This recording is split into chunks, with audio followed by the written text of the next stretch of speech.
Assalamualaikum teman-teman, selamat berjumpa lagi dengan saya Abdurrahman dan masih tetap di channel Abdurrahman ya. Dan masih tetap juga mengupas tentang seputaran gangguan asam lambung dan sensitif psikosomatis. Nah, di season kali ini saya akan kembali menjawab pertanyaan-pertanyaan yang ada di kolom komentar. Nah itu teman-teman ya. Nah makanya bagi teman-teman yang merasa bertanya di kolom komentar di video sebelumnya, teman-teman ya, tolong tonton videonya sampai habis, jangan di skip biar kalian nanti mengerti, biar kalian nanti paham tentang seputaran apa yang kalian pertanyakan. Nah itu teman-teman, makanya tolong tonton videonya sampai habis, jangan di skip. Dan kemudian seperti biasa bagi teman-teman yang baru bergabung, kalau seandainya kalian mau bertanya tentang seputaran gangguan asam lambung dan sensitif psikosomatis, alangkah baiknya kalian tonton dulu video-video saya sebelumnya, karena untuk seputaran gangguan asam lambung dan sensitif psikosomatis semuanya sudah saya share ya. Dari mulai cerita saya yang terkena gangguan asam lambung dan sensitif psikosomatis, kemudian merasakan 1001 macam sensasi yang sangat tidak nyaman, itu sudah di-share teman-teman ya. Dan kemudian bagaimana cara menangani setiap sensasi yang hadir, itu juga sudah di-share.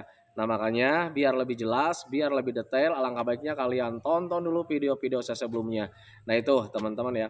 Dan kemudian bagi teman-teman yang baru bergabung juga, seperti biasa juga, kalau seandainya kalian belum subscribe channelnya, mohon videonya itu di subscribe dulu, karena untuk subscribe itu tidak memerlukan biaya, tidak memerlukan pendaftaran. Jadi subscribe itu adalah hal yang sangat mudah sekali bagi teman-teman lakukan ya. Jadi teman-teman itu cukup memijit saja tulisan subscribe, biar kenapa? Jujur ya, biar videonya itu cepat berkembang dengan baik. Dan kalau seandainya videonya itu berkembang dengan baik, sudah barang tentu itu akan menambah semangat tersendiri buat saya untuk terus share tentang seputaran gangguan asam lambung dan sensitif psikosomatis ini terhadap kalian. Kemudian yang lebih penting dan yang lebih utamanya, tekan juga tombol lonceng sama tombol like-nya ya, biar kalian itu dapat notifikasi atau pemberitahuan video saya yang terbaru. Karena saya itu akan terus nge-share tentang seputaran gangguan asam lambung dan sensitif psikosomatis ini terhadap kalian, dengan tujuan semoga saja videonya itu menjadi wasilah atau jalan keluar bagi kalian yang sedang mengalami gangguan asam lambung dan sensitif psikosomatis hingga membaik ya, apalagi sampai sembuh total. Amin ya robbal alamin. Ya minimal hanya memberikan motivasi saja, atau lebih minimalnya lagi hanya sekedar menemani kalian yang sekarang sedang merasakan tidak nyamannya dari gangguan asam lambung dan sensitif psikosomatis. Nah itu teman-teman ya. Nah kembali lagi ke topik utama teman-teman ya. Pertanyaannya sangat banyak sekali teman-teman ya, tetapi seperti biasa, kalau seandainya tidak terjawab, kalian gak usah khawatir, kalian bakalan sehat lagi, bakalan sembuh lagi teman-teman ya, tanpa saya kasih jawaban juga. Nah itu teman-teman ya, karena jujur untuk gangguan asam lambung dan sensitif psikosomatis itu tidak berbahaya, hanya mengganggu saja. Mengganggu terhadap kualitas hidup kita itu menjadi kurang produktif. Semuanya dari pikiran kita menjadi tidak produktif.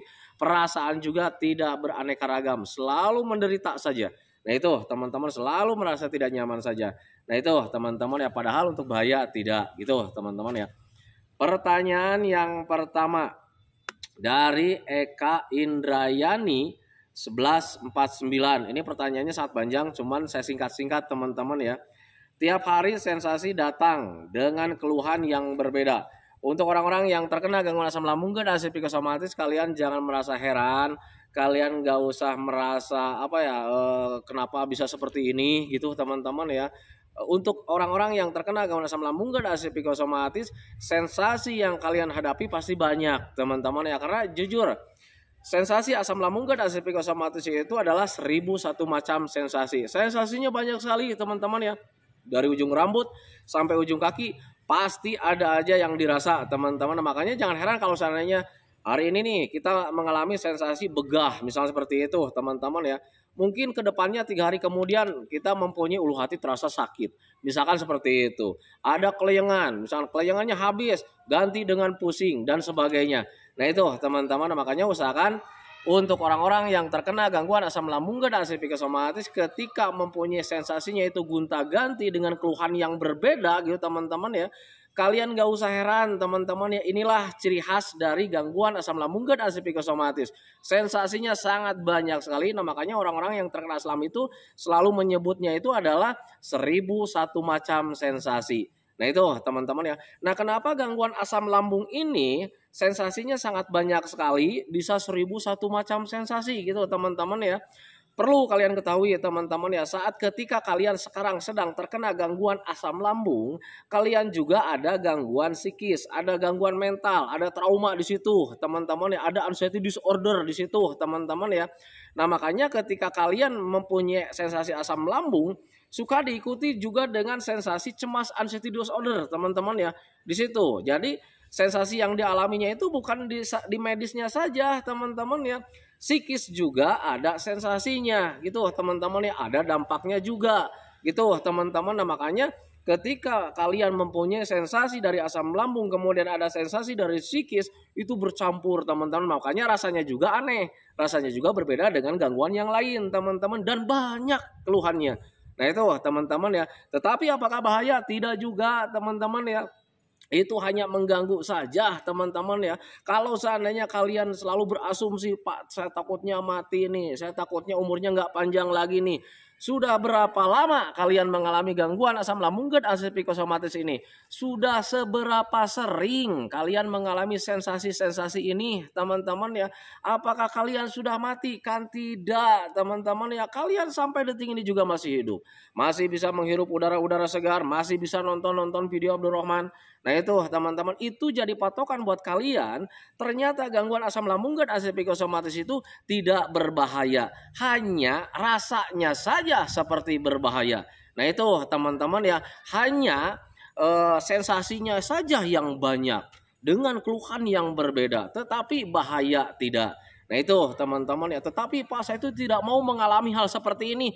Jangan mengeluh teman-teman ya, kuatkan tekad kalian, tinggikan semangat kalian, konsisten terhadap 3P-nya teman-teman ya. Pola makannya tetap dijaga, apapun yang terjadi pola makannya tetap dijaga, pola hidupnya dijaga, pola pikirnya dijaga, minumnya minimal 8 gelas dalam sehari, jangan sampai kurang. Kemudian selalu mengupayakan gimana caranya supaya hati dan pikiran kita itu tetap senang apapun yang terjadi.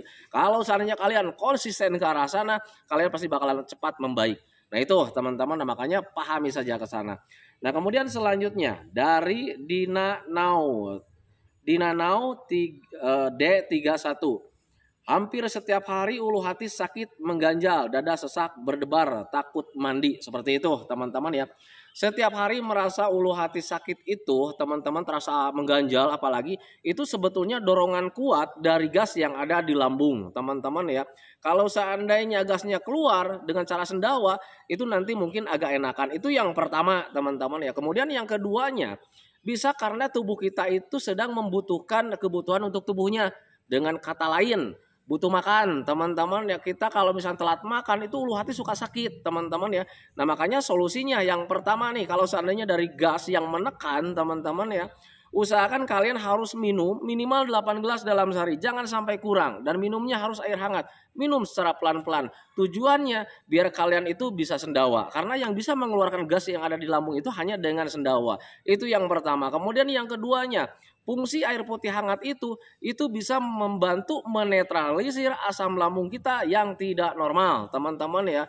Asam lambung tidak normal, bisa saja nilai keasamannya itu bertambah, jadi tambah asam lah. Kalau seandainya kita tambah dengan air putih hangat, itu nilai keasamannya itu akan berkurang. Nah itu teman-teman, makanya usahakan jangan pernah menyepelekan tentang air minum. Usahakan ketika kalian ulu hatinya terasa mengganjalnya itu karena memang dari gas yang berlebih teman-teman ya, usahakan sering minum air hangat saja pelan-pelan, minimal 8 gelas dalam sehari, jangan sampai kurang. Tujuannya biar sendawanya terpicu, dan kalau seandainya sendawanya terpicu, sendawa kalian itu gasnya pasti keluar dan agak enakan. Tetapi kalau misalkan kalian mengganjalnya itu mungkin karena telat makan teman-teman ya, usahakan hindari telat makan. Jangan sampai kalian itu telat makan, ingat jam makan gitu teman-teman ya, nanti juga membaik dengan sendirinya. Nah itu teman-teman. Kemudian bantu juga dengan sering berjemur teman-teman ya, terutama bagian depan sama bagian belakang. Tetapi hindari bagian kepala. Caranya gimana? Duduk di antara yang panas dan yang teduh, nanti juga membaik dengan sendirinya. Kemudian dada sesak nih, dada sesak terasa berat seperti itu teman-teman ya. Itu cuman bentuk respon tubuh saja saat kita ketakutan teman-teman, ada stres di situ. Kita ketakutan di situ, takutnya ada apa-apa dengan kita. Akhirnya ya pasti karenanya kitanya waspada teman-teman ya, sudah pasti napas juga ikut waspada, terasa terengah-engah, terasa berat seperti itu, dan kemudian dada berat juga bisa disebabkan panas dalam. Nanti ujung-ujungnya kalian itu batuk. Nah itu teman-teman, itu untuk dada terasa sesak, terasa berat. Kemudian berdebar. Nah berdebar itu dari cemas gitu teman-teman ya, takut mandi itu dari mental, karena ketika mau mandi itu kita selalu berpikir nanti habis mandi sensasi hadir nih. Nanti habis mandi gua mati nih. Atau misalkan ketika mau mandi kita ngebayang di kamar mandi gua mati nih atau pingsan dan sebagainya. Nah itu teman-teman, itu dari mental teman-teman ya. Tanamkan dalam pikiran kalian bahwa kalian itu bakalan baik-baik saja, karena memang pada dasarnya kalian baik-baik saja teman-teman ya. Tetapi kalau misalnya kalian takut mandi juga karena sensasinya takut hadir gitu teman-teman ya, usahakan mandinya akalin saja dengan air hangat, karena orang yang kena aslam tidak kuat dengan suhu dingin. Mandi pakai air dingin nih, nanti sensasinya hadir. Nah itu teman-teman, akalin saja mandinya itu pakai air hangat.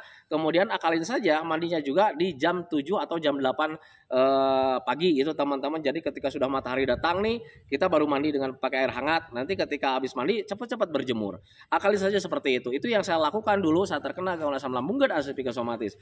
Nah itu teman-teman ya. Kemudian selanjutnya dari Lia 1231. Bagian lambung selalu nggak nyaman habis makan begah. Nah berarti itu asam lambungnya belum normal teman-teman ya.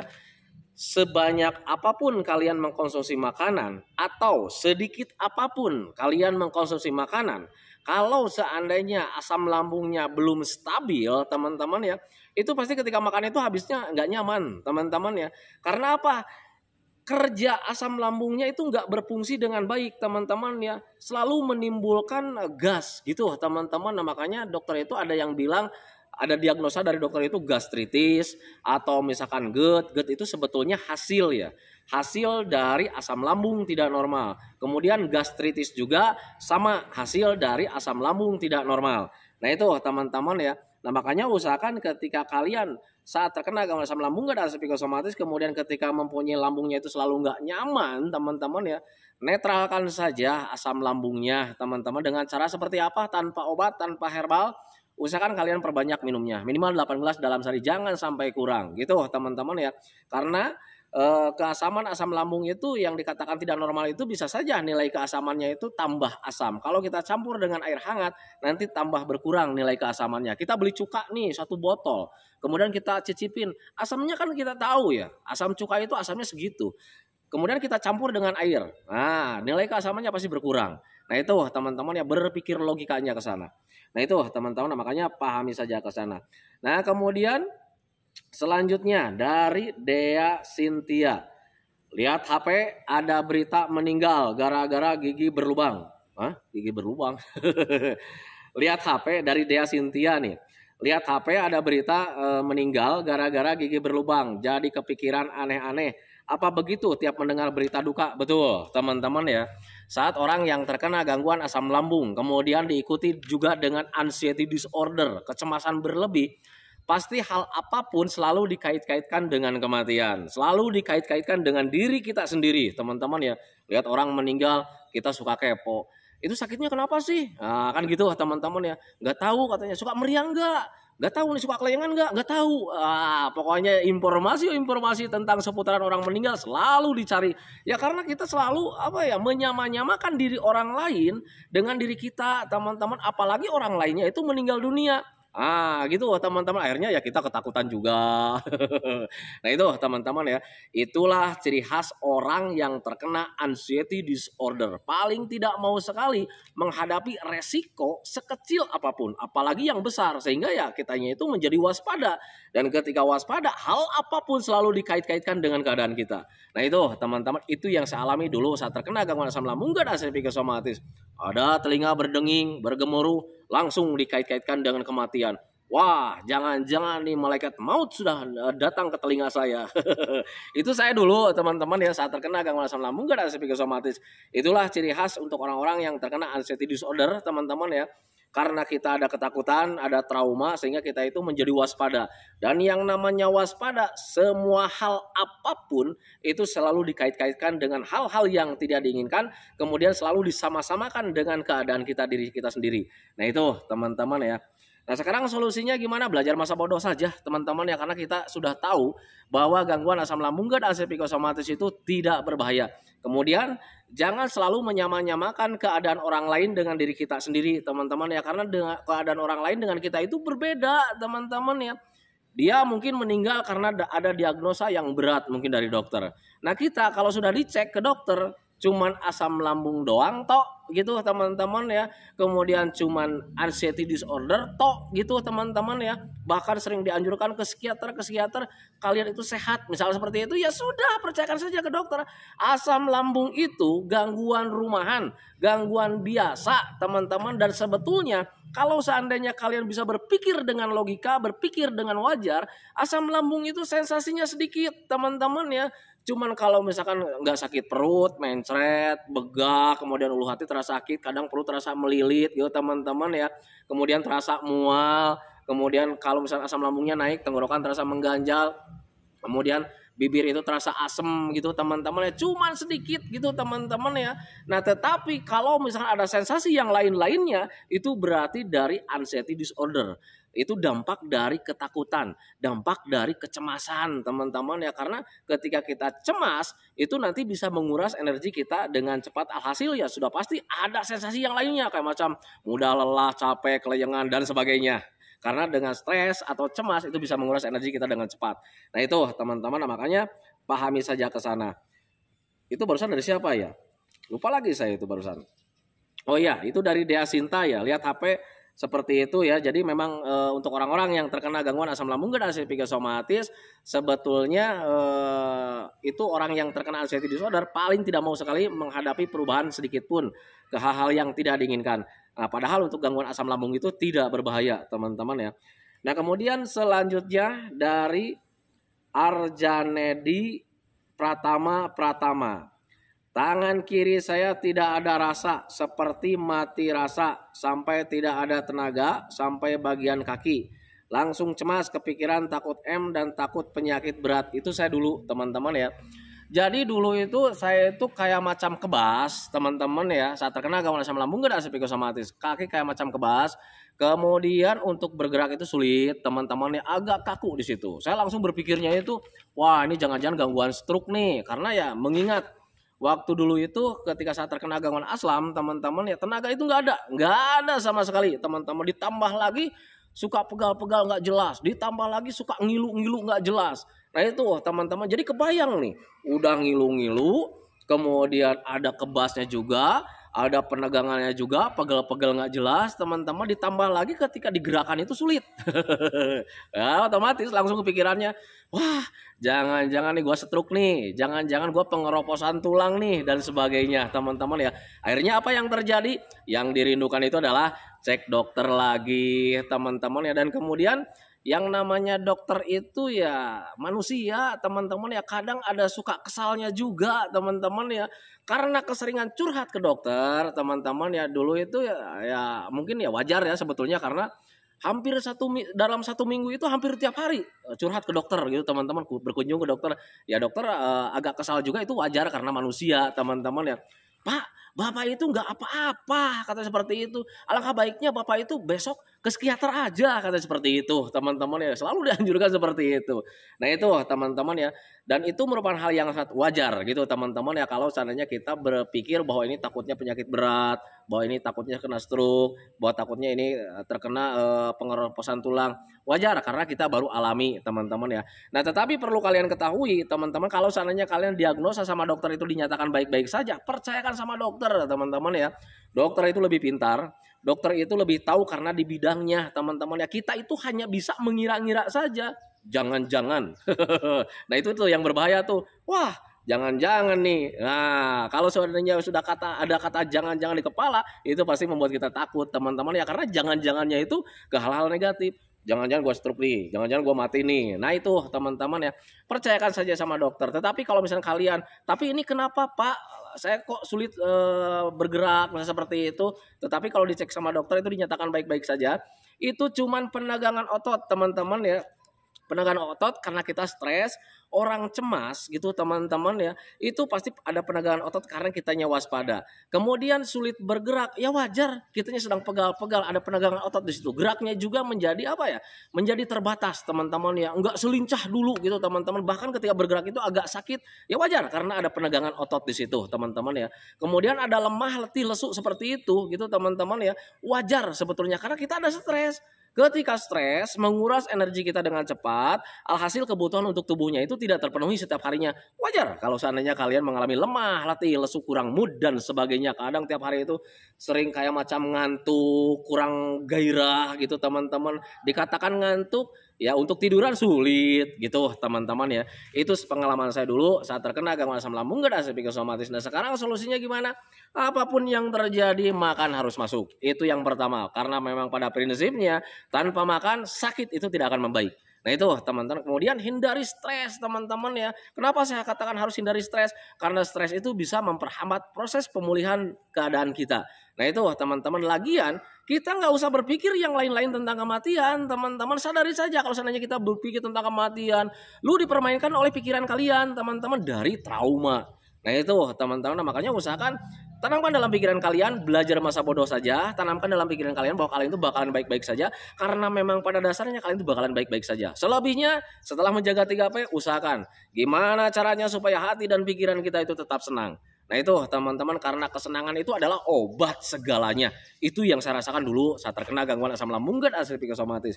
Nah itu teman-teman, makanya pahami saja ke sana. Kemudian siapa lagi ini? Barusan dari Arjana di Pratama ya. Nah sekarang dari Peli Pladika. Sakit kepala belakang, leher kaku, sempoyongan kayak nggak nyata, lemes, nggak ada gairah, ngantuk, tapi nggak bisa tidur. Nah ini barusan udah dijelaskan teman-teman ya. Jadi untuk orang-orang yang terkena gangguan asam lambung dan psikosomatis paling dominan sekali mengalami sakit bagian kepala belakang. Kalau saya dulu ditambah lagi dengan ubun-ubunnya yang sakit gitu teman-teman ya.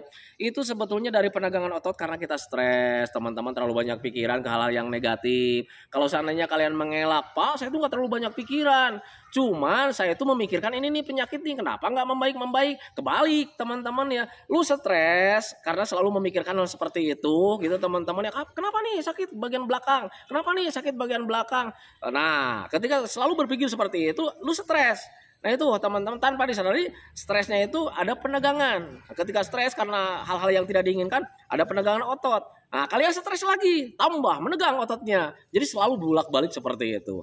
Nah itu teman-teman, nah, makanya pahami saja ke sana. Jadi ketika kalian sakit kepala bagian belakang, usahakan rileks, santai teman-teman ya. Kemudian minum minimal 8 gelas dalam sehari, jangan sampai kurang. Kemudian merasa sempoyongan itu karena kebutuhan untuk tubuhnya tidak terpenuhi karena memang stres, terlalu banyak pikiran teman-teman. Bisa juga karena asam lambungnya belum normal. Jadi ketika asam lambung tidak normal, energi kalian itu nggak ada. Sebanyak apapun kalian mengkonsumsi makanan yang banyak vitaminnya, nilai kebaikan dari makanan tersebut itu tidak terserap sempurna oleh tubuh kalian. Akhirnya ya kebutuhan untuk tubuhnya itu tidak terpenuhi. Akhirnya ya keseimbangan tubuh terganggu dan akhirnya kelengan seperti itu.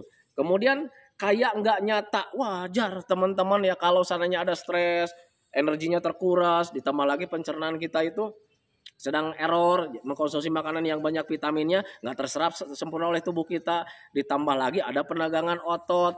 Jadi melihat lingkungan itu kayak macam aneh, campur di situ, campur sensasi dari asam lambung, dari kebutuhan untuk tubuh, campur lagi dengan sensasi stres, menguras energi, ditambah lagi kepala terasa penuh karena ada stres, ditambah lagi ketarik, ada penegangan otot, tambah nggak nyaman bagian kepalanya. Makanya ketika melihat juga ditambah lagi kebutuhan matanya itu tidak terpenuhi karena kebutuhan untuk tubuhnya tidak terpenuhi, akhirnya ya ngepas semua, pandangan kayak macam aneh, kayak macam gak nyata. Nah itu teman-teman, nah sekarang solusinya gimana? Apapun yang terjadi, apapun gimana caranya gitu teman-teman ya, gimana caranya supaya kebutuhan untuk tubuh kita itu terpenuhi walaupun dalam keadaan kita seperti ini, pencernaan sedang error, makan apapun nilai kebaikan dari makanan tersebut itu tidak terserap sempurna. Tapi gimana caranya nih supaya kebutuhan untuk tubuhnya itu terpenuhi? Ya sering makan saja. Makanya dokter selalu bilang sering makan, sering ngemil, sering minum. Tujuannya biar kebutuhan untuk tubuhnya itu terpenuhi setiap jamnya. Nah itu teman-teman, kemudian hindari stresnya. biar energi yang sudah ada tidak terkuras. Nah itu teman-teman, kemudian kalian harus rileks juga, santai juga, hindari stresnya. Biar kenapa? Biar tidak ada penegangan otot teman-teman ya. Dan kalau seandainya konsisten ke arah sana, pasti bakalan cepat membaik. Itu yang saya rasakan dulu saat terkena gangguan asam lambung dan asam psikosomatis. Nah itu teman-teman, makanya pahami saja ke sana.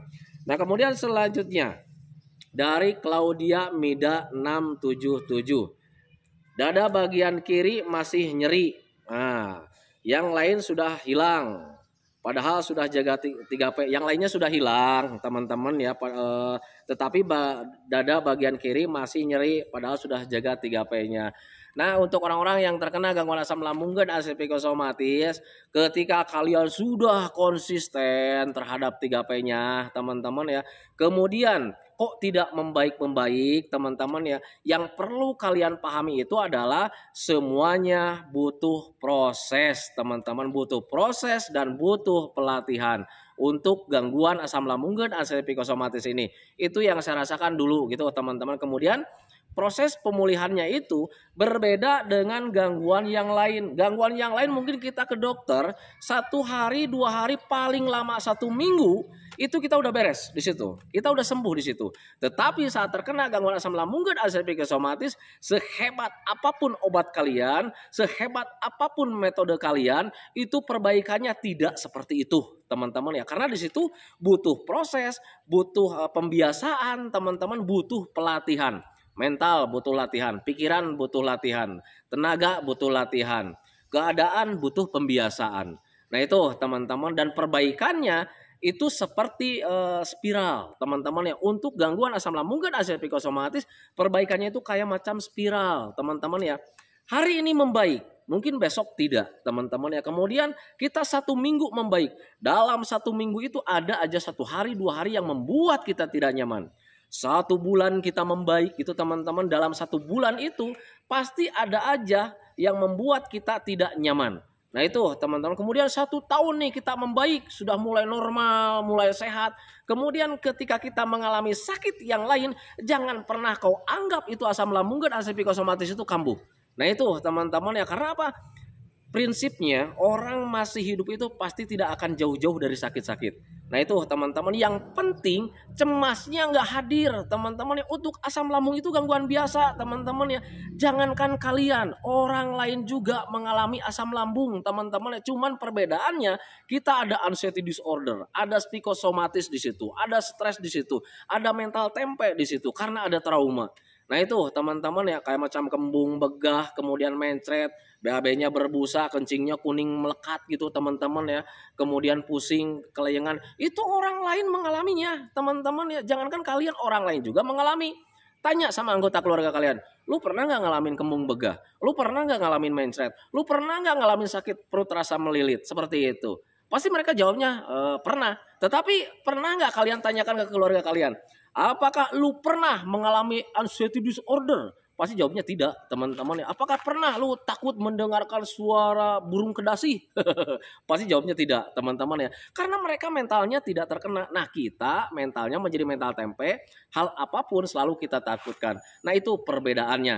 Nah, itu teman-teman, makanya usahakan ketika kalian sekarang belum membaik, walaupun sudah jaga metodenya, teman-teman ya, sebetulnya kalian itu ada perbaikan. Cuman kalian tidak menyadarinya. Karena apa? Gangguan asam lambung dan asam psikosomatis itu perbaikannya tidak terlalu signifikan. Dalam mingguannya itu pasti perbaikannya itu cuma beberapa persen teman-teman ya. Mungkin cuma 2%, mungkin cuma 3% gitu teman-teman ya. Berbeda dengan gangguan yang lain. Gangguan yang lain itu perbaikannya itu sangat melesat ya, sangat melejit gitu teman-teman. Tetapi untuk gangguan asam lambung dan asam psikosomatis, perbaikannya itu nggak terlalu banyak dalam mingguannya.